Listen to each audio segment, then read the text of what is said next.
Hello guys, welcome to my channel. आप सबका स्वागत है मेरा चैनल में और সকলোকে নমস্কাৰ জনাইছোঁ। কুমৰুক চুডুঙক চেনেল চব আজি মই খাম মানে কি ক'ম আৰু হুদা লাই শাক ভাজি আলুৰ লগত আৰু দালি আছে।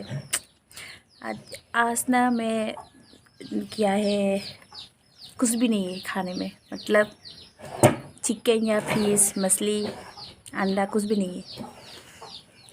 आलू का साथ, ये क्या बोलता है, ये लाई पत्ता वो भाजा है तो खा लेता हूँ।